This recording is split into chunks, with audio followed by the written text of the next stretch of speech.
चलिए आज जर्नी के एक अगले फ़ेज़ के बारे में बात करते हैं। अगर आपने सारे वीडियो देखे हैं तो आपको जर्नी के सारे फेजेस के बारे में पता होगा। हर चीज़ क्रम से होती है।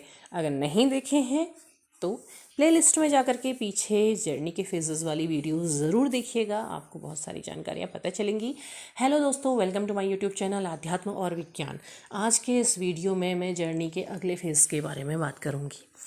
अभी तक आपने बहुत कुछ झेला है, आपने सेपरेशन झेला है, पेन झेला है, तकलीफ़ झेली है, सुसाइडल थॉट झेले हैं, लेट गो भी देखा है, नहीं भी कर पाए हैं, एनर्जी ड्रेन हुई है, हाई हुई है, परेशान हुए हैं, बहुत कुछ हुआ है, सब कुछ देखा है। लेकिन अब क्या है, आपने अपनी शेडो साइड्स भी देखने की कोशिश की है, आपने डार्क नाइट ऑफ सोल भी देखी है। बहुत चीज़ें हो गई हैं लेकिन फिर भी चीज़ें बदल नहीं रही हैं। आप फिर भी परेशान हैं कि यही जर्नी मुझे क्यों दी गई। कभी आप थैंकफुल होते हैं, कभी आप परेशान हो जाते हैं, कभी आपके अंदर होप आती है, कभी आप होप खो बैठते हैं।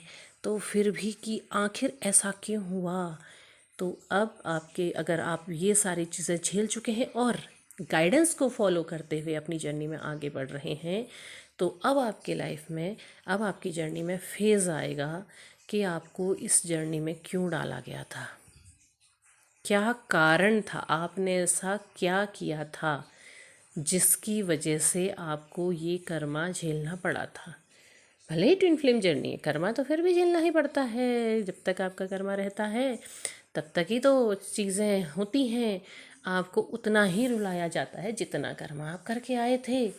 तो अगर आप यहाँ तक पहुँच गए हैं तो आपको अब नज़र आएगा कि आपके किस कर्म की वजह से आपको ये तकलीफ़ झेलनी पड़ी थी। आप कहेंगे हमने रीडिंग्स करा करके पता किया था।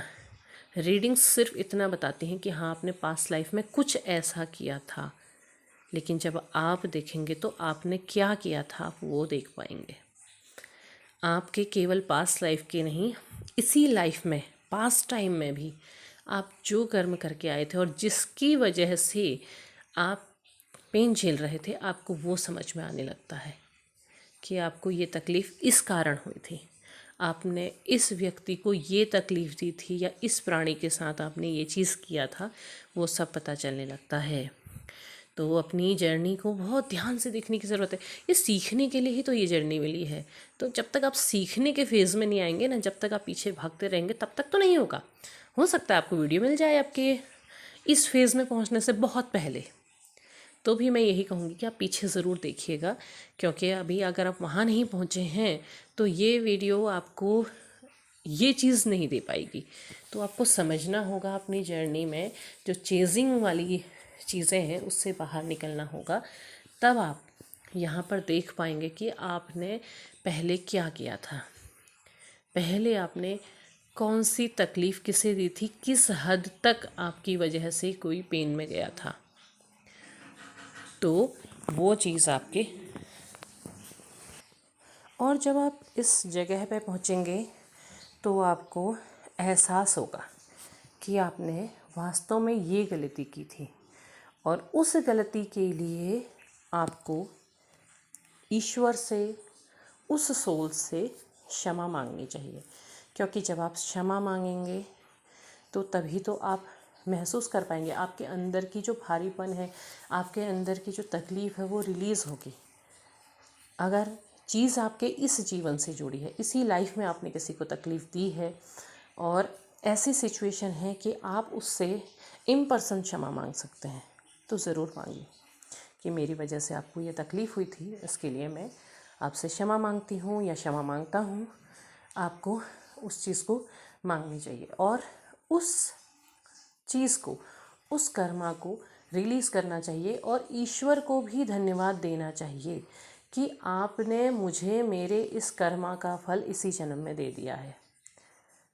क्योंकि आगे की लाइफ तक अगर चीज़ें पहुंचती तो पेन और ज़्यादा होता, जितना लंबा समय होता उतना लंबी तकलीफ़ मिलती।